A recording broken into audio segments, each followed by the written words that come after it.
Good evening dear student, welcome to my initiative of success study channel. आज की class में आप लोगों को प्राचीन भारतीय इतिहास का टॉपिक है जो कि आपके एग्ज़ाम के लिए बहुत ही महत्वपूर्ण है। टॉपिक है आपका मौर्य काल।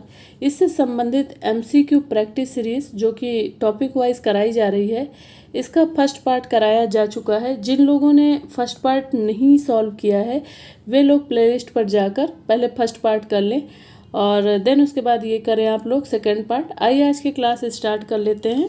क्वेश्चन नंबर 1 देखिए, मौर्य नरेशों के संबंध में निम्नलिखित में से कौन सा कथन सत्य नहीं है। तो ऑप्शन ए देखिए, उनके पास प्रशासनिक, न्यायिक एवं विधायी शक्तियों सहित व्यापक अधिकार थे। तो ये कथन सत्य है। और क्वेश्चन पूछा गया है कि कौन सा कथन सत्य नहीं है, तो पहला कथन हमारा सत्य है। नेक्स्ट क्वेश्चन ऑप्शन देखते हैं कि उनका दैवीय राजतंत्र में विश्वास था और वे स्वयं को ईश्वर का प्रतिनिधि मानते थे। ये भी ऑप्शन क्या है, ये कथन असत्य है। ठीक है, ये कथन क्या है, असत्य है। देखिए क्वेश्चन में क्या पूछा गया है कि कौन सा कथन सत्य नहीं है। ठीक है, तो पहला हमारा ए ऑप्शन क्या है, उनके पास प्रशासनिक, न्यायिक एवं विधायी शक्तियां सहित व्यापक अधिकार थे। ये कथन सत्य है। और आंसर में हमें क्या बताना है कि सत्य नहीं है। तो उनका दैवीय राजतंत्र में विश्वास था और वे स्वयं को ईश्वर का प्रतिनिधि मानते थे। ये कथन सत्य नहीं है। तो ये हमारा आंसर है। बट हम नेक्स्ट भी ऑप्शन पढ़ेंगे, देखेंगे नेक्स्ट ऑप्शन में क्या है। सी ऑप्शन देखिए, सर्वाधिक महत्वपूर्ण पदों पर राजा स्वयं नियुक्तियां करता था। ये कथन देखिए, ये भी कथन क्या है, सत्य है। सी ऑप्शन कि सर्वाधिक महत्वपूर्ण पदों पर राजा स्वयं नियुक्तियां करता था, ये कथन क्या है, सत्य है। नेक्स्ट कथन देख लीजिए क्या है, राजा अपने अधिकारियों, अपनी प्रजा के मार्गदर्शन के लिए प्रायः विनिमय एवं आचार संहिता का निर्धारण करता था। ये भी कथन सत्य है।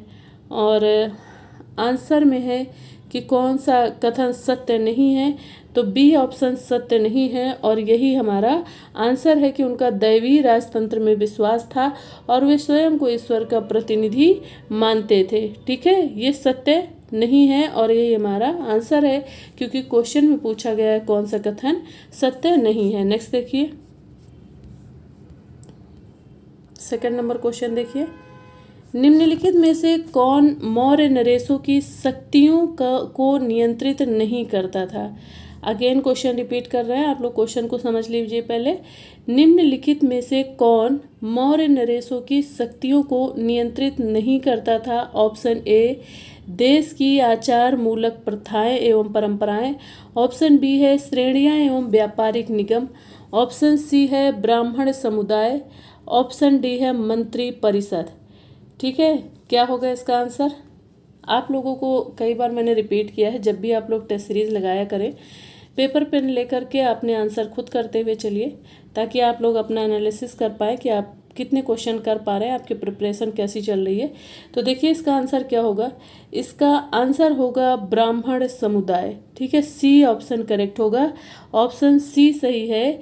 मौर्य नरेशों की शक्तियों को नियंत्रित नहीं करता था। कौन नहीं करता था, तो ब्राह्मण समुदाय नहीं करता था। सी ऑप्शन करेक्ट होगा। नेक्स्ट क्वेश्चन,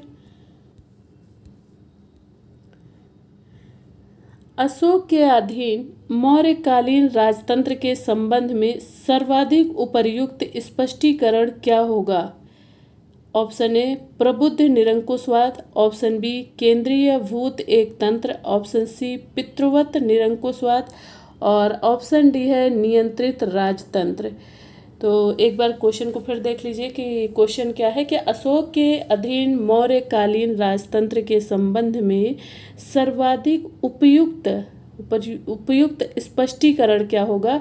तो सबसे उपयुक्त स्पष्टीकरण है वो होगा आपका ऑप्शन सी, पितृवत निरंकुशवाद। ठीक है, पितृवत निरंकुशवाद, सी ऑप्शन आपका आंसर होगा। नेक्स्ट क्वेश्चन देखिए, नेक्स्ट क्वेश्चन क्या है कि नेक्स्ट क्वेश्चन, मौर्यकालीन विधायी प्रक्रिया के संबंध में कौन सा कथन सत्य नहीं है। पूछा गया है कौन से कथन सत्य नहीं है। ऑप्शन ए है सामाजिक आचारों एवं नैतिक मूल्यों की पुष्टि के लिए विधि निर्माण किया जाता था। ऑप्शन बी है सभी प्रकार के निर्णय लेने में राजा स्वतंत्र था। ऑप्शन सी है व्यावसायिक आचार संहिता से संबंधित विषयों का नियमन श्रेणी एवं निगम करते थे। और ऑप्शन डी है राजा द्वारा अपने मंत्रियों से मंत्रणा लेने की अपेक्षा की जाती थी, परंतु अंतिम निर्णय वह स्वयं ही देता था। तो इसका सही आंसर क्या होगा, देखिए आप लोग पहले क्वेश्चन को एक बार देखिए फिर से। मौर्यकालीन विधायी प्रक्रिया के संबंध में कौन सा कथन सत्य नहीं है? तो सामाजिक आचारों एवं नैतिक मूल्यों की पुष्टि के लिए ही विधि निर्माण किया जाता था, ये कथन सत्य है। और सभी प्रकार के निर्णय लेने में राजा स्वतंत्र था, ये भी कथन सत्य है। व्यावसायिक आचार्य संहिता से संबंधित विषयों का नियमन श्रेणी एवं निगम करते थे, तो ये कथन जो है असत्य है। और डी ऑप्शन देख लीजिए क्या है, डी ऑप्शन है राजा द्वारा अपने मंत्रियों से मंत्रणा लेने की अपेक्षा की जाती थी, परंतु अंतिम निर्णय वह स्वयं ही देता था। तो ये भी क्या है, ये भी ऑप्शन सही है। तो इस तरह से आंसर क्या होगा, कौन सा कथन सत्य नहीं है?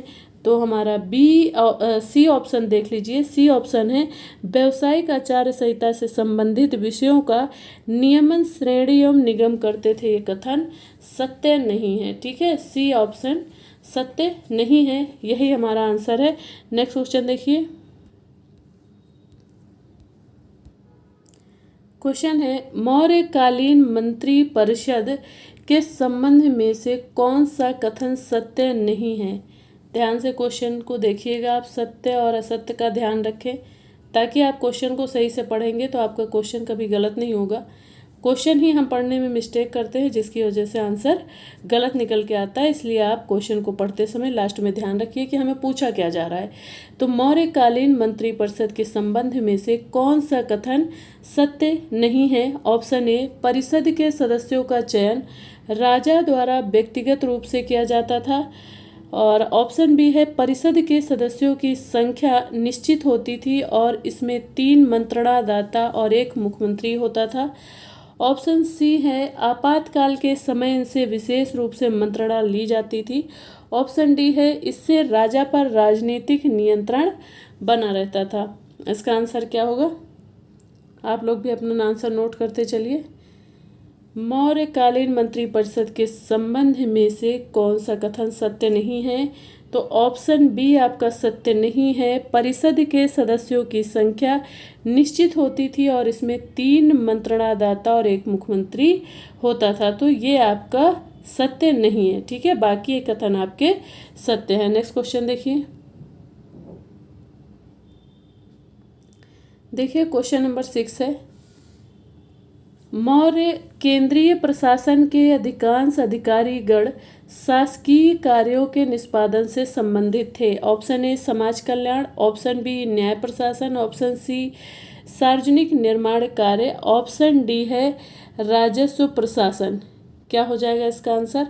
देखिए कि मौर्य केंद्रीय प्रशासन के अधिकांश अधिकारीगण शासकीय कार्यों के निष्पादन से संबंधित थे, तो इसका आंसर हो जाएगा, क्या हो जाएगा इसका आंसर? देखिए राजस्व प्रशासन, आपका डी आंसर सही होगा, राजस्व प्रशासन। नेक्स्ट क्वेश्चन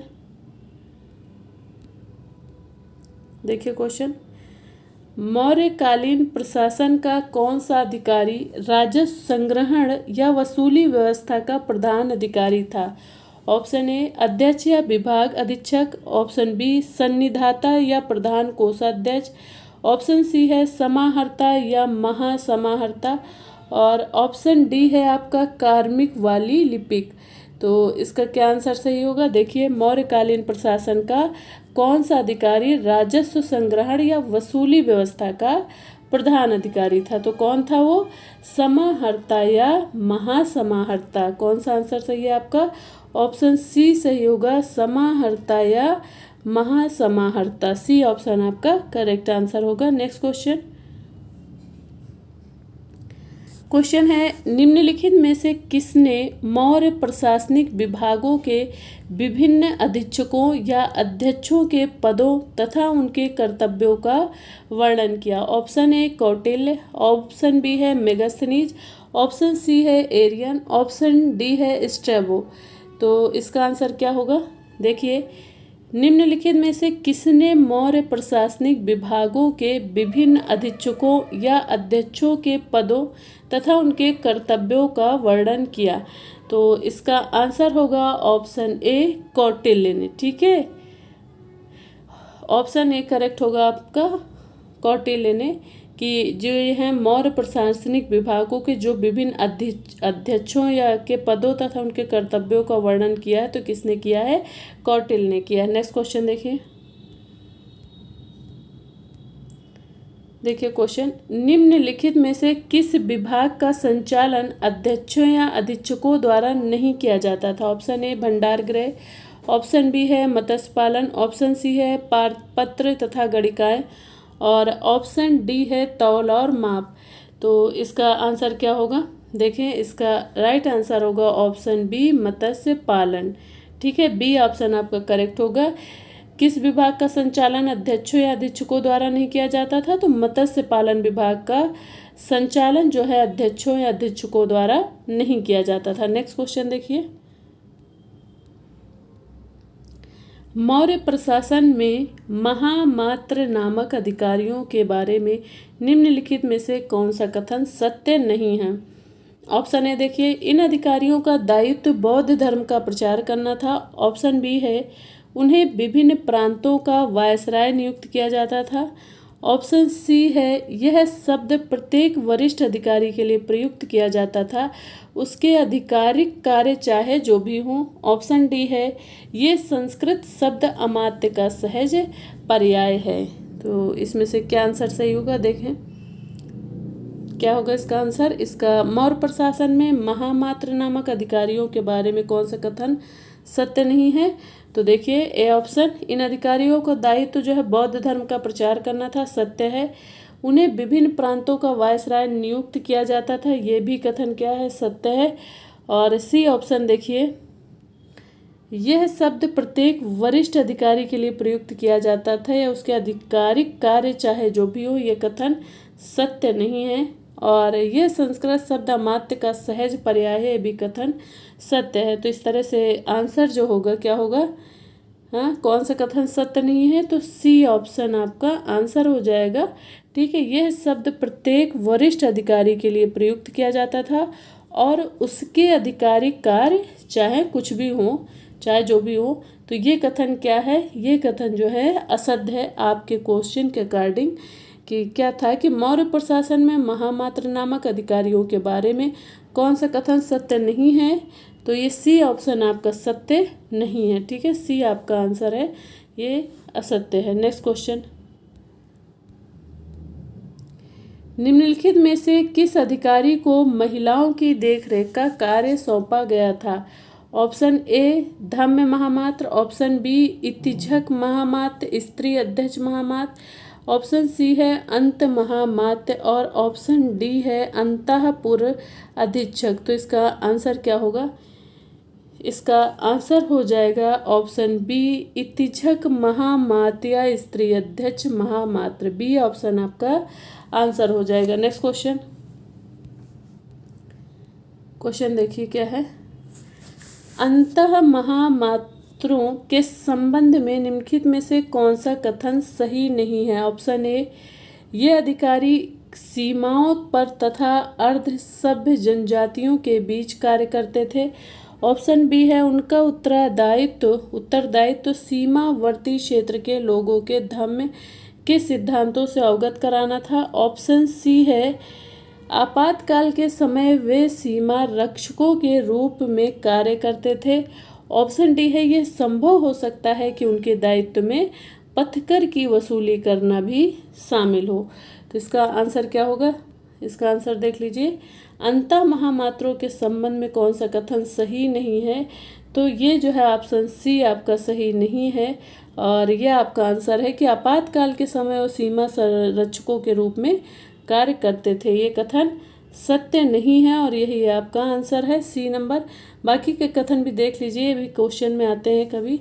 तो देखिए क्या है कि ये अधिकारी, ऑप्शन ए है, ये अधिकारी सीमाओं पर तथा अर्ध सभ्य जनजातियों के बीच कार्य करते थे, ये कथन सत्य है।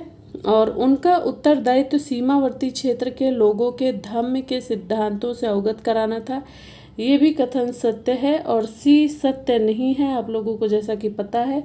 और ऑप्शन डी, ये संभव हो सकता है कि उनके दायित्व में पथकर की वसूली करना भी शामिल था, तो डी भी सत्य है। इस तरह जो आंसर होगा, आपका आंसर होगा सी।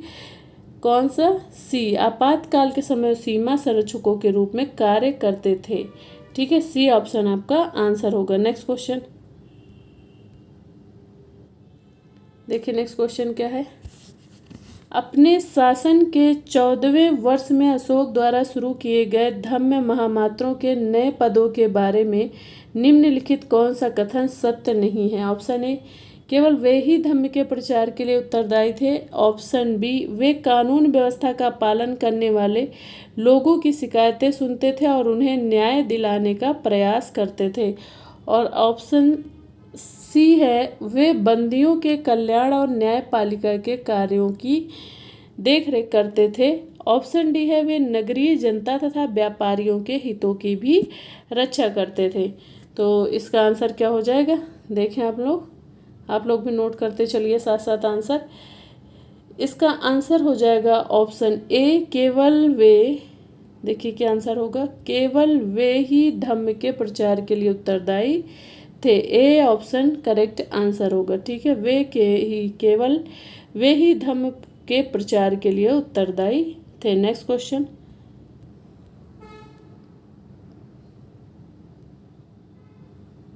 देखिए, 40 नंबर क्वेश्चन देख लीजिए।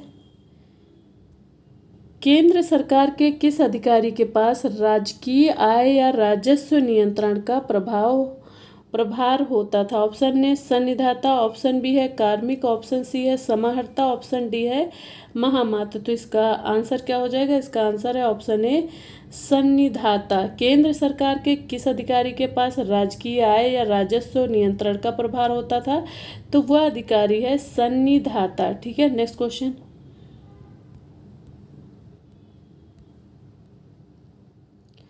मौर्य शासन का देखिए 15 नंबर क्वेश्चन क्या है कि मौर्य शासन का वित्तीय वर्ष निम्नलिखित में से किस माह में प्रारंभ होता है?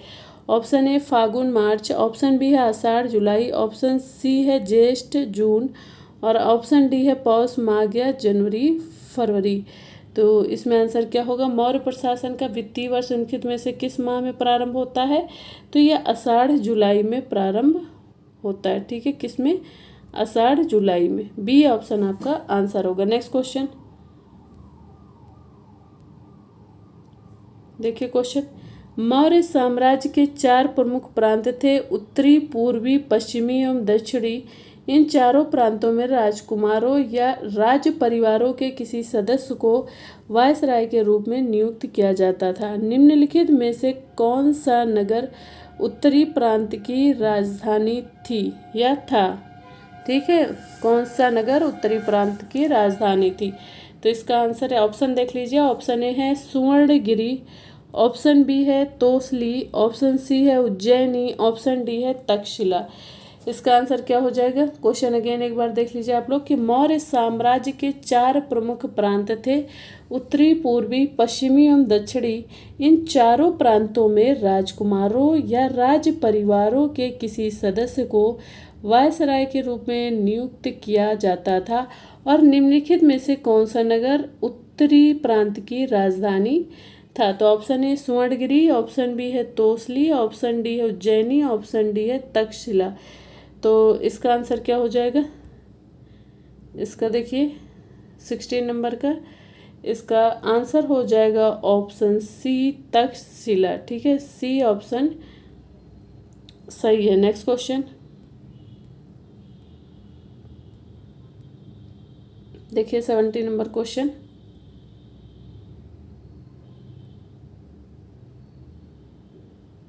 देखिए 70 नंबर क्वेश्चन निम्नलिखित मौर्य प्रांतों में किस प्रांत का राज्यपाल एक विदेशी यवन या यूनानी था? ऑप्शन देख लीजिए। ऑप्शन ए दक्षिणी प्रांत स्वर्णगिरी, ऑप्शन बी पूर्वी प्रांतों तोसली, ऑप्शन सी है पश्चिमी प्रांत उज्जैनी, ऑप्शन डी है सौराष्ट्र जूनागढ़। ठीक है, इसका आंसर क्या होगा देख लें आप लोग। क्या है क्वेश्चन देख लीजिए। मौर्य प्रांतों में किस प्रांत का राज्यपाल एक विदेशी यवन या यूनानी था?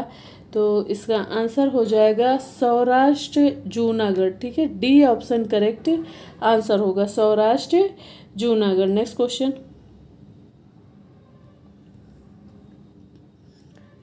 क्वेश्चन है, मौर्य की नागरिक प्रशासनिक सेवा सुसंगठित थी। मौर्यों के प्रशासनिक अधिकारियों को किस सामान्य नाम से पुकारा जाता था? ऑप्शन ए महामात्र, ऑप्शन बी है राजुक, ऑप्शन सी है अमात्य और ऑप्शन डी है लिपिकार। तो क्या हो जाएगा इसका आंसर? इसका आंसर हो जाएगा अमात्य। Option C is a correct answer. ठीक है, ऑप्शन सी अमात्य। मौर्य की नागरिक प्रशासनिक सेवा सुसंगठित थी और मौर्यों के प्रशासनिक अधिकारियों को किस सामान्य नाम से पुकारा जाता था? तो अमात्य के नाम से पुकारा जाता था। नेक्स्ट क्वेश्चन देखिए।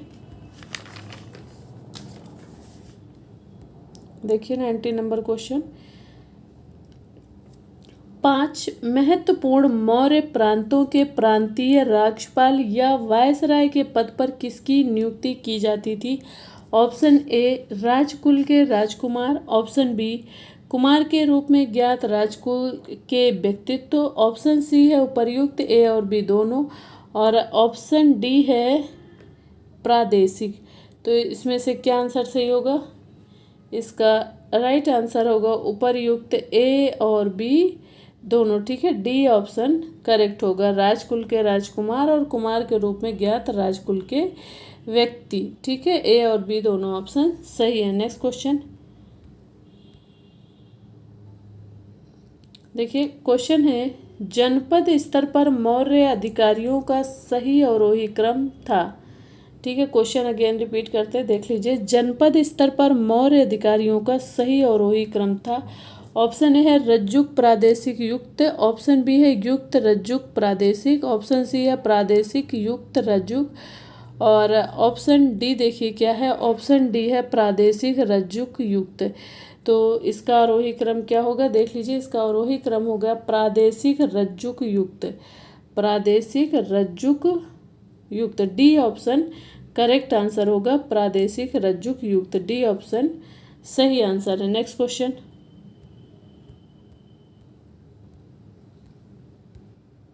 21 नंबर देख लीजिए।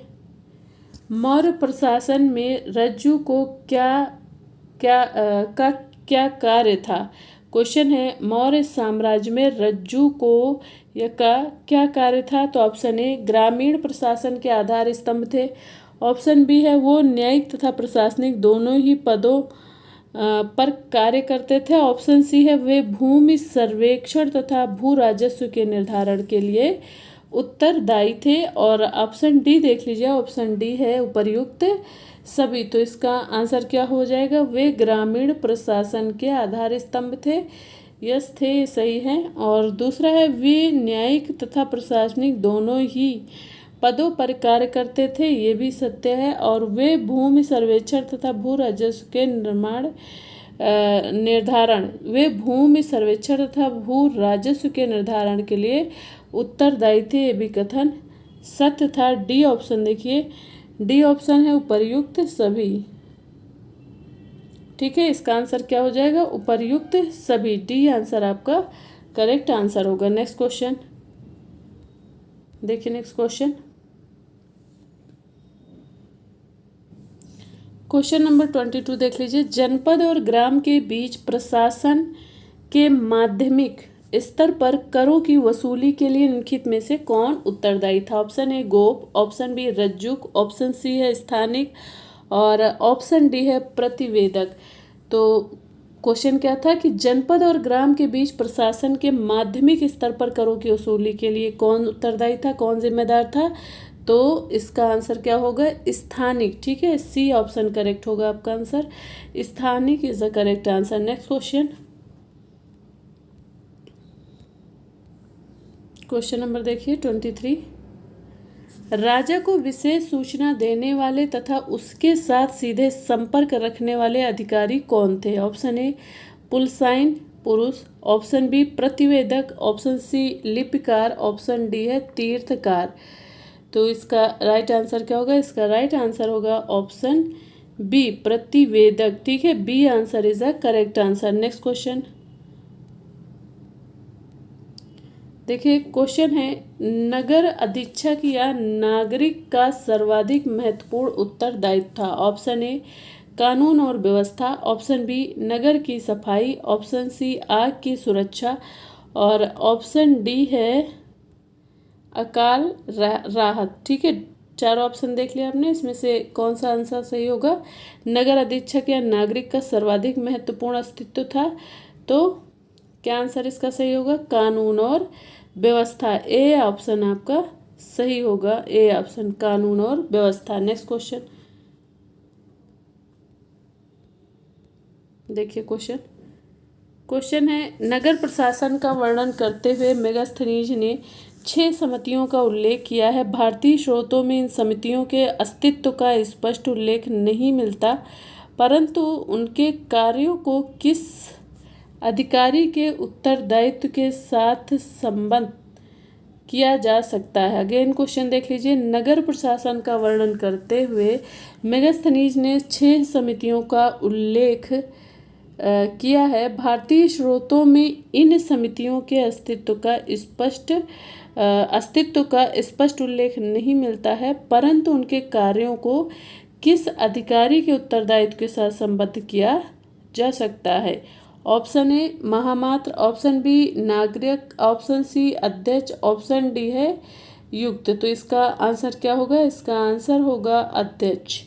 ठीक है, आपका सी आंसर करेक्ट होगा। देखिए, सी ऑप्शन आपका करेक्ट है। आगे क्वेश्चन देख लीजिए, कौटिल्य द्वारा वर्णित विभिन्न श्रेणियों के सैनिकों में से किन्हें मौर्य स्थायी सेना में शामिल किया जाता था? ऑप्शन ए किराए की सेना, ऑप्शन बी निगमों के सिपाही, ऑप्शन सी है आनुवंशिक सेनाएं, ऑप्शन डी है सामंत शासकों की सेनाएं।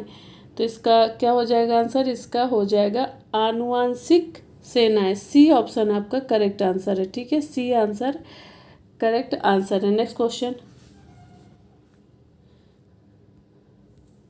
देखिए, नेक्स्ट क्वेश्चन क्या है? देखिए, एक सेकेंड, 27 नंबर क्वेश्चन देख लिए। मौर्य शासकों ने किन विभाग या विभागों की स्थापना करके सैन्य संगठन की दृष्टि से एक अभिनव कार्य किया था?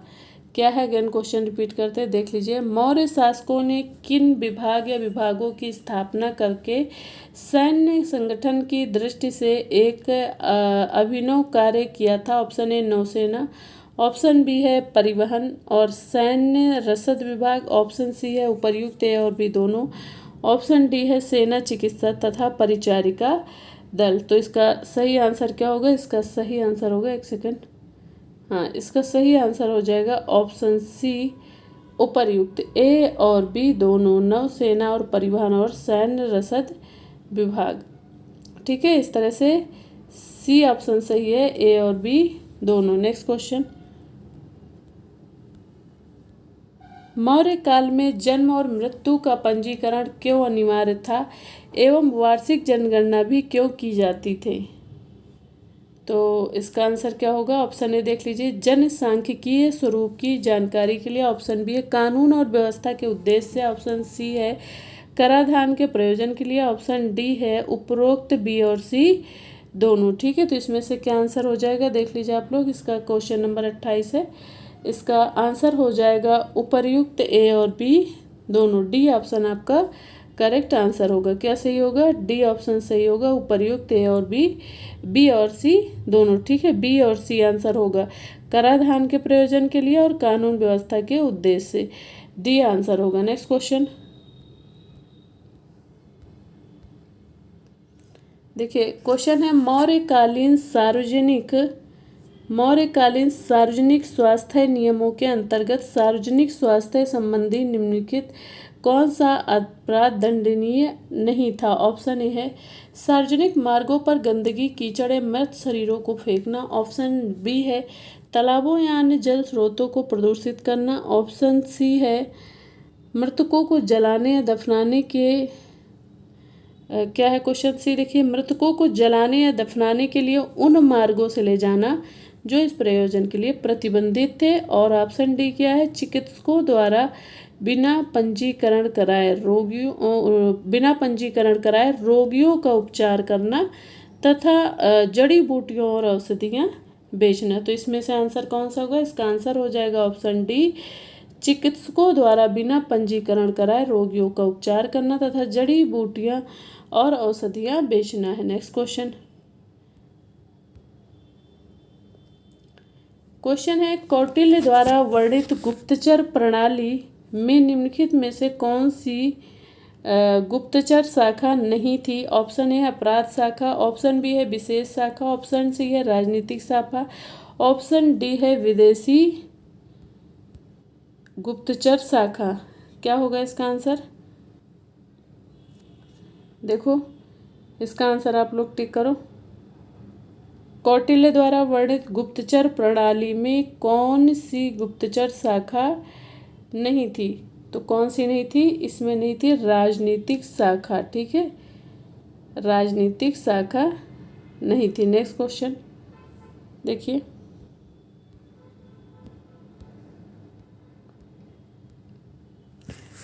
31 क्वेश्चन देख लीजिए। मौर्यकालीन विशेष गुप्तचर शाखा निम्नलिखित में से कौन सा कार्य नहीं करती थी?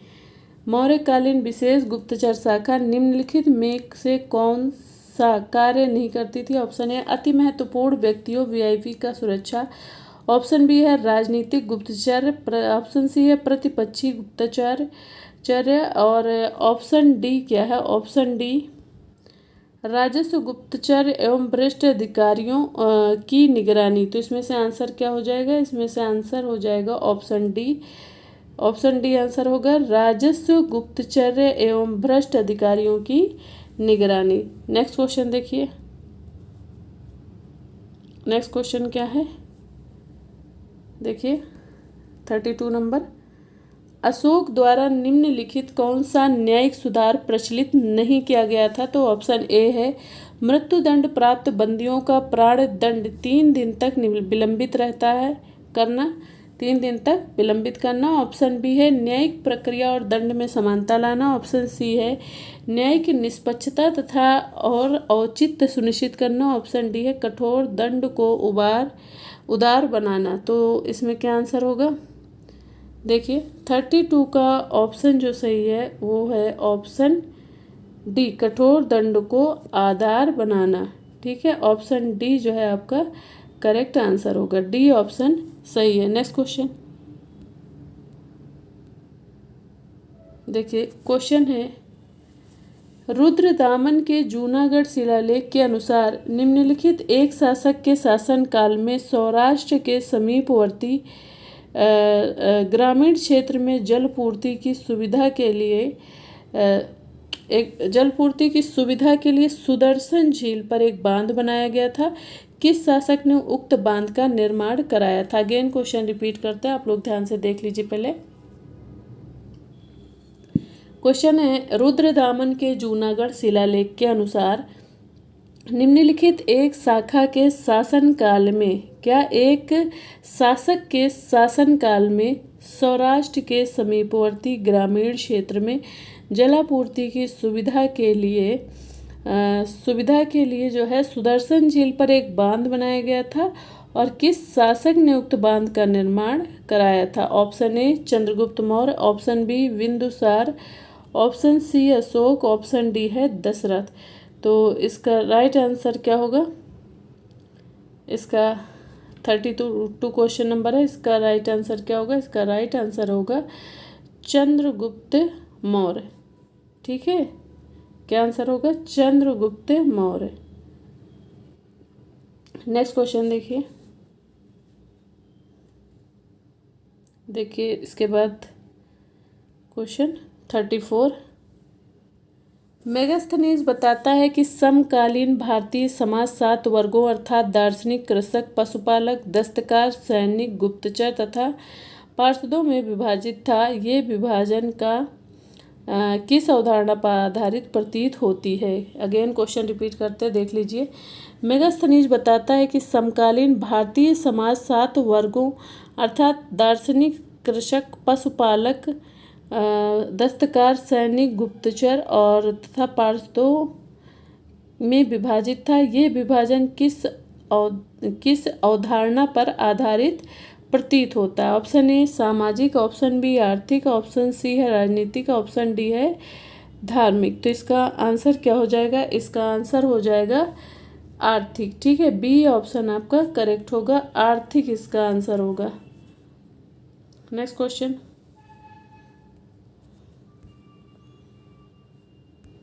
देखिए, मेगास्थनीज द्वारा उल्लिखित प्रथम वर्ग अर्थात दार्शनिक किसका प्रयोग या युद्ध करते हुए प्रतीत होते हैं? क्या है क्वेश्चन कि मेगास्थनीज द्वारा उल्लिखित प्रथम वर्ग अर्थात दार्शनिक किसका प्रयोग युद्ध करते हुए प्रतीत होता है? ऑप्शन ए ब्राह्मण, ऑप्शन बी है क्षत्रिय, ऑप्शन सी है वैश्य, ऑप्शन डी उपर्युक्त कोई भी नहीं। तो इसका आंसर क्या हो जाएगा? इसका आंसर हो जाएगा ऑप्शन बी, नहीं ऑप्शन ए हो जाएगा। इसका आंसर ब्राह्मण हो जाएगा। ठीक है, क्या होगा इसका आंसर? ऑप्शन ए ब्राह्मण। ठीक है, नेक्स्ट क्वेश्चन देखिए नेक्स्ट क्वेश्चन ये देख लीजिए 36 नंबर क्वेश्चन देखिए। मौर्य काल में ब्राह्मणों का सर्वाधिक महत्वपूर्ण विशेषाधिकार था। ऑप्शन ए प्राणदंड से विमुक्ति, ऑप्शन बी कराधान से विमुक्ति, ऑप्शन सी राज्य के सभी विनिमय से विमुक्ति, ऑप्शन डी भू स्वामित्व की अनुमति। तो इसका आंसर क्या होगा? मौर्य काल में ब्राह्मणों का सर्वाधिक महत्वपूर्ण विशेषाधिकार था। तो इसका आंसर हो जाएगा कराधान से विमुक्ति। ठीक है, ये रिपीट हो गया क्वेश्चन। ठीक है, देख लीजिएगा। और नेक्स्ट क्वेश्चन देखिए,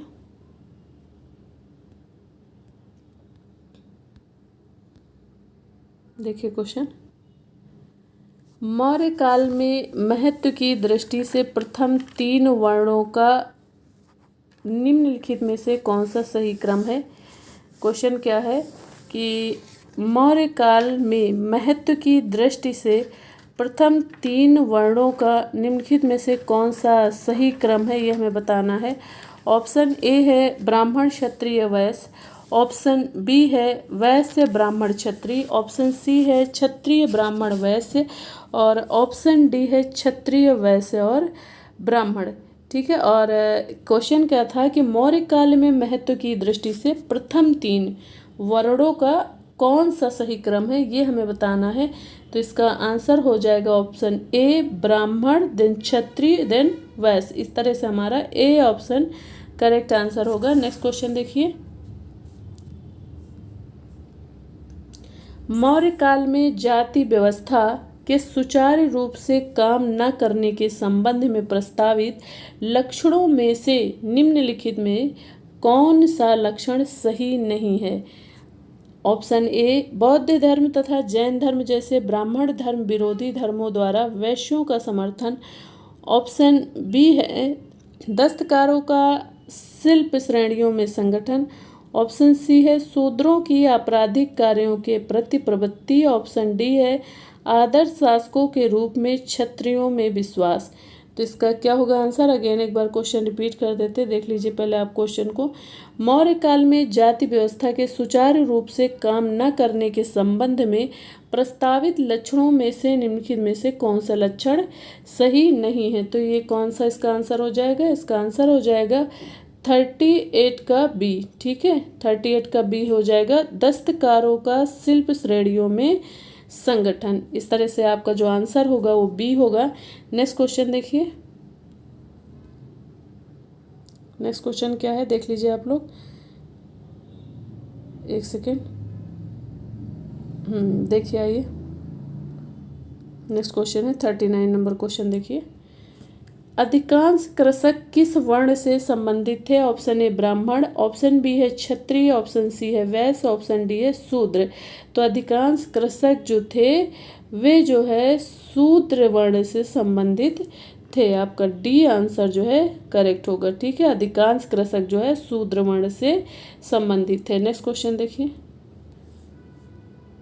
क्वेश्चन है, कौटिल्य ने समकालीन गुप्तचरों को किन वर्गों में विभाजित किया है? कौटिल्य ने समकालीन गुप्तचरों को किन वर्गों में विभाजित किया है? ऑप्शन ए संस्था एक निश्चित स्थान में रहकर गुप्तचर्या करने वाले गुप्तचर। क्या है? ऑप्शन ए संस्था एक निश्चित स्थान में रहकर गुप्तचर्या करने वाले गुप्तचर, ऑप्शन बी है संचर भ्रमणशील गुप्तचर, ऑप्शन सी उपर्युक्त ए और बी दोनों, और ऑप्शन डी है गूढ़ पुरुष या गुप्त आसूचना कर्मी। तो इसका आंसर क्या हो जाएगा? उपर्युक्त ए और बी दोनों सही होंगे, यानी कि संस्था एक निश्चित स्थान में रहकर गुप्तचर्या करने वाले गुप्तचर, और ऑप्शन बी है संचर या भ्रमणशील गुप्तचर। दोनों ही ऑप्शन सही है। नेक्स्ट क्वेश्चन देखिए। देखिए 41 नंबर क्वेश्चन क्या है, क्वेश्चन को ध्यान से देखिएगा आप लोग। अशोक के अभिलेखों सहित विभिन्न देशी स्रोतों के आधार पर यह सुनिश्चित रूप से कहा जा सकता है कि मौर्य काल में दास प्रथा प्रचलित थी, परंतु मेगास्थनीज ने लिखा है कि समस्त भारतीय पूर्णतः स्वतंत्र। क्या लिखा है मेगास्थनीज ने? समस्त भारतीय पूर्णतः स्वतंत्र हैं और उनमें से कोई भी दास नहीं है। मेगास्थनीज ने किस आधार पर उक्त अनुमान लगाया था? ऑप्शन ए उनकी स्थिति भाड़े के क्रमिकों से अधिक भिन्न नहीं थी, और ऑप्शन आपका हो जाएगा ऑप्शन बी वे संपत्ति के स्वामी हो सकते थे और वह अपने लिए संपत्ति अर्जित भी कर सकते थे। ऑप्शन सी है कुछ विशेष परिस्थितियों में वे दासत्व से मुक्त होकर स्वतंत्र हो सकते थे। ऑप्शन डी है उपर्युक्त सी और डी दोनों। तो देखिए इसका आंसर, एक सेकेंड इसका, हाँ देख लीजिए, उपर्युक्त सी और डी दोनों। एक सेकेंड इसका आंसर थोड़ा सा देख लीजिए। इसका आंसर होगा आपका, देखिए क्या होगा आंसर, ऑप्शन सी। ठीक है, सी आंसर होगा। कुछ विशेष परिस्थितियों में वे दासत्व से मुक्त होकर स्वतंत्र हो सकते थे।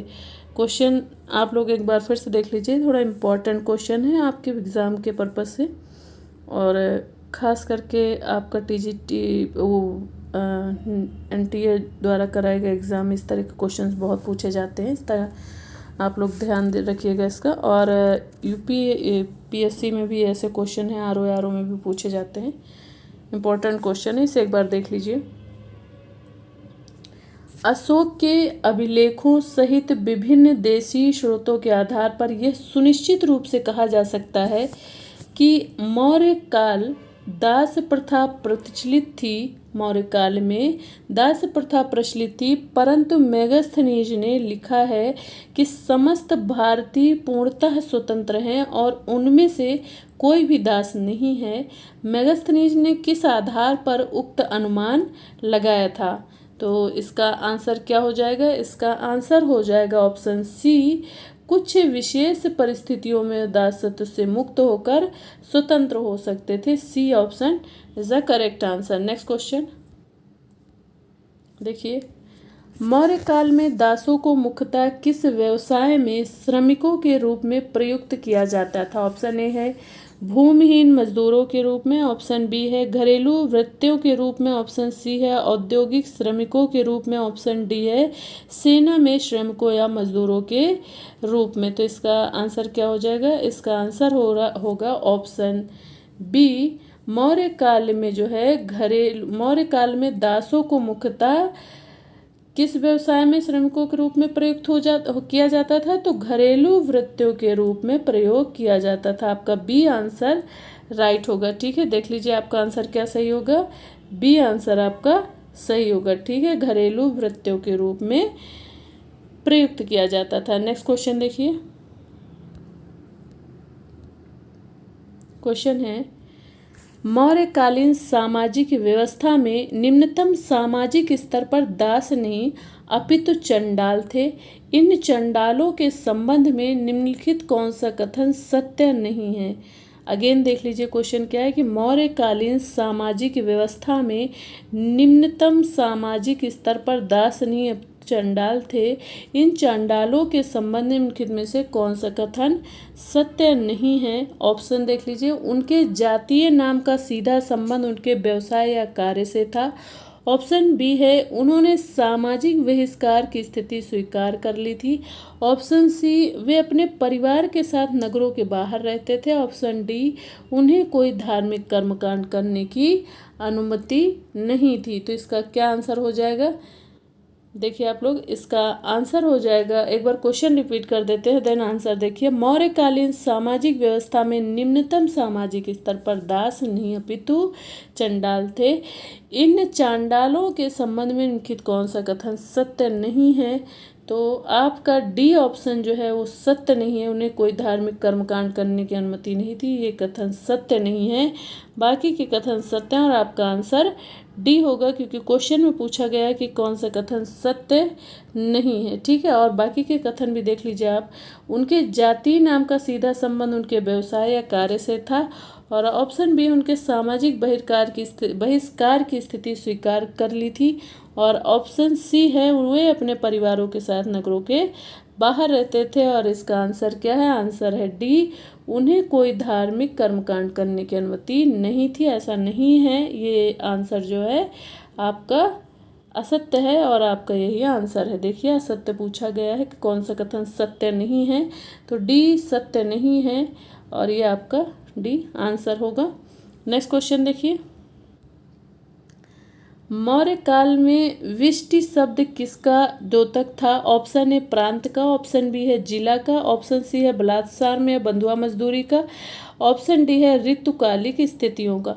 तो इसका आंसर क्या हो जाएगा? इसका आंसर हो जाएगा जो विष्टि शब्द है ये द्योतक है किसका? बलात् श्रम का और बंधुआ मजदूरी का। सी ऑप्शन आपका करेक्ट आंसर होगा। ठीक है, नेक्स्ट क्वेश्चन देखिए। एक सेकेंड जरा देखिए, सी ऑप्शन आपको देखना, सी ऑप्शन इसका आंसर है आपका। देख लीजिए, नेक्स्ट क्वेश्चन देखिए आप लोग। क्वेश्चन नंबर 45 है। ठीक है, 45 नंबर क्वेश्चन देखिए। मेगास्थनीज ने भारतीय समाज को 4 के स्थान पर 7 वर्गों में क्यों विभाजित किया? ऑप्शन ए है क्योंकि जातियों की बहुलता थी। ऑप्शन बी, मेगास्थनीज ने चंडालों को समाज व्यवस्था में शामिल किया। ऑप्शन सी है, मेगास्थनीज को जातियों और विभिन्न व्यवसायों में लगे हुए व्यक्तियों के वर्गों के बीच भ्रम हो गया था। ऑप्शन डी है, उसने समाज को मुख्य व्यावसायिक समूहों में विभाजित किया। तो इसका क्या आंसर सही होगा? अगेन क्वेश्चन देख लीजिए कि मेगास्थनीज ने भारतीय समाज को 4 के स्थान पर 7 वर्गों में क्यों विभाजित किया था? तो इसका आंसर होगा ऑप्शन सी, मेगास्थनीज को जातियों और विभिन्न व्यवसायों में लगे हुए व्यक्तियों के वर्गों के बीच में भ्रम हो गया था। ठीक है, सी ऑप्शन करेक्ट होगा। नेक्स्ट क्वेश्चन देखिए। क्वेश्चन है, मौर्य काल में राजकीय भवन मुख्यतः किस वस्तु से निर्मित किए जाते थे? ऑप्शन ए पक्की ईंटों से, ऑप्शन बी लकड़ी से, ऑप्शन सी मिट्टी एवं चूना से, ऑप्शन डी है प्रस्तर से। तो इसका राइट आंसर क्या होगा? इसका राइट आंसर होगा ऑप्शन बी लकड़ी से। ठीक है, B option is the correct answer. Next question देखिए। नेक्स्ट क्वेश्चन है आपका कि मौर्य काल में भूमि पर राजा के पूर्ण स्वामित्व उसके निम्नलिखित किस अधिकार के माध्यम से पुष्टि होती है? ठीक है, क्या है क्वेश्चन? अगेन रिपीट करते देखिए। मौर्य काल में भूमि पर राजा के पूर्ण स्वामित्व की उसके निम्नलिखित किस अधिकार के माध्यम से पुष्टि होती है? ऑप्शन देखिए। ऑप्शन ए है भूमि का भूमिकर या किराया वसूल करने का उसका अधिकार। ऑप्शन बी है भूमि की उपज पर कर वसूल करने का उसका अधिकार। ऑप्शन सी है विशेष आवश्यकता के समय दूसरी फसल को उत्पादन कर के रूप में वसूल करने का अधिकार, और डी है राजभूमि के रूप में भूमि का वर्गीकरण। तो इसका सही आंसर क्या होगा? इसका सही आंसर होगा ऑप्शन सी, विशेष आवश्यकता के समय दूसरी फसल को उत्पादन कर के रूप में वसूल करने का अधिकार। ठीक है, विशेष आवश्यकता के समय। ठीक है, सी ऑप्शन आपका करेक्ट आंसर होगा। नेक्स्ट क्वेश्चन देखिए क्या है। क्वेश्चन है, मेगास्थनीज ने मौर्यकालीन किस भवन की यह कहकर प्रशंसा की थी कि वह सूसा और इकबताना, ठीक है, सूसा और इकबताना के इस महलों से भी अधिक भव्य है? ऑप्शन ए पाटलिपुत्र स्थित मौर्यों का राजप्रसाद, ऑप्शन बी है तक्षशिला के स्मृति स्तंभ, ऑप्शन सी है पाटलिपुत्र स्थित मौर्य राज दरबार, और ऑप्शन डी है राजगृह तथा पाटलिपुत्र स्थित मौर्य उद्यान। तो इसका सही आंसर क्या होगा? इसका सही आंसर है ऑप्शन क्या हो जाएगा इसका? Option A. देखिए, पाटलिपुत्र स्थित मौर्यों का राजप्रसाद। ठीक है, ए ऑप्शन आपका आंसर होगा। ठीक है, क्या आंसर है? पाटलिपुत्र स्थित मौर्यों का राजप्रसाद। मेगास्थनीज ने मौर्यकालीन किस भवन की यह कहकर प्रशंसा की थी कि वह सूसा और इकबताना के महलों से भी अधिक भव्य है? तो वह है पाटलिपुत्र स्थित मौर्यों का राजप्रसाद। ठीक है, ए ऑप्शन करेक्ट होगा, आंसर है आपका। नेक्स्ट क्वेश्चन देखिए। देखिए क्वेश्चन क्या है, मौर्य काल में कर अपवंचन के अपराध के लिए क्या दंड दिया जाता था? ऑप्शन ए मृत्युदंड, ऑप्शन बी माल का राज्य सातकरण, ऑप्शन सी है कोड़े लगाना, ऑप्शन डी है कारावास दंड। तो क्वेश्चन में क्या आंसर हो जाएगा आपका? मौर्य काल में कर अपवंचन के अपराध के लिए क्या दंड दिया जाता था? तो ये मृत्यु दंड दिया जाता था। ये ऑप्शन आपका आंसर होगा। नेक्स्ट क्वेश्चन देखिए। देखिए, मौर्य साम्राज्य में 10 यथा मूल्य उत्पाद शुल्क किस पर या किन वस्तुओं पर लगाया जाता था? ऑप्शन ए मदिरा, ऑप्शन बी आयातित माल, ऑप्शन सी उत्पादित माल, ऑप्शन डी उपर्युक्त सभी। तो मौर्य साम्राज्य में जो है 10 यथामूल उत्पाद शुल्क किस पर और किन वस्तुओं पर लगाया जाता था? तो मदिरा, आयातित माल, मदिरा और आयातित माल और उत्पादित माल उपर्युक्त सभी पर लगाया जाता था। इस तरह आपका आंसर हो जाएगा डी। ठीक है, उपर्युक्त सभी, डी आपका आंसर होगा। ठीक है, ये आज का लास्ट क्वेश्चन था। ओके स्टूडेंट, और अगर आप लोगों को ये initiative of success study channel द्वारा जो टेस्ट सीरीज़ कराई जा रही है, अगर आप लोगों को पसंद आ रही है तो आप प्लीज़ कृपया करके आप चैनल को सब्सक्राइब कर लें, ताकि आप लोगों को टाइम टू टाइम नोटिफिकेशन प्राप्त होते रहें और आपकी कोई भी टेस्ट सीरीज़ मिस ना हो। और अगर आप लोगों को पसंद आ रही है, पसंद आने पे आप लोग सब्सक्राइब कर लें, लाइक कर लें, ताकि हमें भी वीडियो बनाने के लिए मोटिवेशन मिले। ओके स्टूडेंट, मिलते हैं नेक्स्ट क्लास में नेक्स्ट प्रैक्टिस सीरीज़ के साथ। आज की क्लास यहीं पे समाप्त करते हैं। Thanks for watching.